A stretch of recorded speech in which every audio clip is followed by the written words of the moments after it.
भेष बदलने में माहिर, चार्मिंग पर्सनैलिटी, पैसों और लड़कियों का दीवाना और शातिर अपराधी, हौतचंद भवनानी गुरुमुख चार्ल्स शोभराज उर्फ चार्ल्स शोभराज की यही पहचान है। नेटफ्लिक्स की डॉक्यूमेंट्री द सरपंट हो या फिर बॉलीवुड में बनी मैं और चार्ल्स जैसी फिल्म में बिकनी किलर चार्ल्स शोभराज की कहानी को बखूबी स्क्रीन पर उतारने की कोशिश की गई। दिल्ली के तिहाड़ जेल से फरार होने से लेकर 20 साल की लड़की से शादी रचाने तक चार्ल्स का जीवन कई रोचक घटनाओं की एक सीरीज है।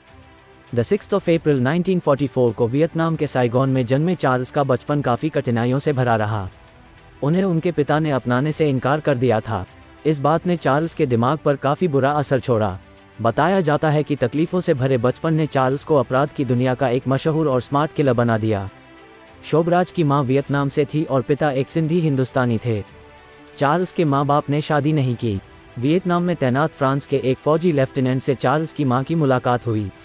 फौजी ने उन दोनों को अपनाया। इसके बाद चार्ल्स को फ्रांस की नागरिकता मिली। किशोरावस्था में उसने छोटे मोटे अपराध करने शुरू कर दिए। शोभराज को पहली जेल की सज़ा तब मिली जब वह केवल 19 साल का था।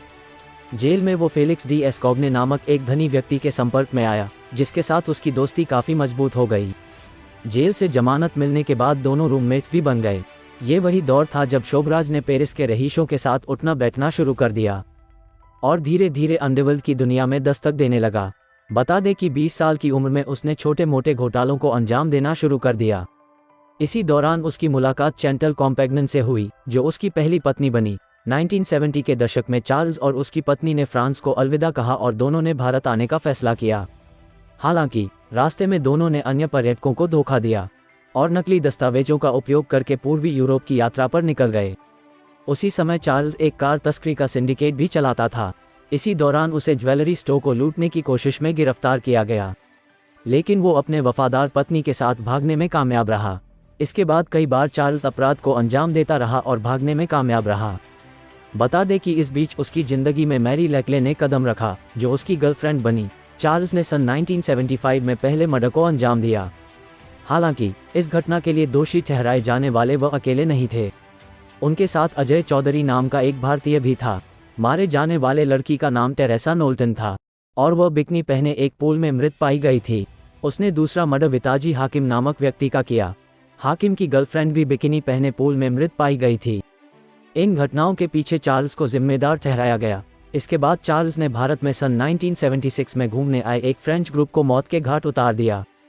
इजरायली टूरिस्ट की हत्या के मामले में चार्ल्स को 7 साल की सजा मिली। जानकारी के मुताबिक तिहाड़ में वो काफ़ी ऐशो आराम की ज़िंदगी जी रहा था। गौरतलब है कि साल 1986 में वह अपने साथियों सहित तिहाड़ जेल से भागने में कामयाब हो गया। हालांकि कुछ दिनों के बाद वो फिर पकड़ा गया तो सज़ा पूरी करके फ्रांस चला गया। इसके बाद साल 2003 में चार्ल्स को नेपाल में गिरफ्तार किया गया। 1975 में डच युगल की हत्या के संबंध में साक्ष्य और चश्मदीद गवाह मिल जाने की वजह से उसे आजीवन कारावास की सज़ा सुना दी गई। जेल में रहते हुए ही साल 2008 में उसने बिग बॉस 5 की प्रतियोगी निहिता बिस्वास से अपनी सगाई की घोषणा की। रिपोर्टों से पता चलता है कि उसने जेल में शादी की। शादी के वक्त निहिता 20 वर्ष की थी, वहीं चार्ल्स 64 वर्ष के थे। निहिता भी खुले तौर पर उसके साथ अपने संबंध को स्वीकार कर चुकी हैं। 21 दिसंबर 2022 को जानकारी सामने आई है कि नेपाल के सुप्रीम कोर्ट ने French serial killer Charles Sobhraj को रिहा करने का आदेश दिया है। शोभराज को उम्र के आधार पर रिहा कर दिया गया है। अदालत ने रिहाई के 15 दिनों के भीतर उसके निर्वासन का भी आदेश दिया। जुर्म की दुनिया में बिकनी किलर और सीरियल किलर के नाम से मशहूर शोभराज पर भारत, थाईलैंड, तुर्की और ईरान में 20 से अधिक लोगों की हत्या करने का आरोप है। काठमांडू जेल में 21 साल की सजा काटने के बाद शोभराज एक बार फिर जेल से बाहर आ रहा है।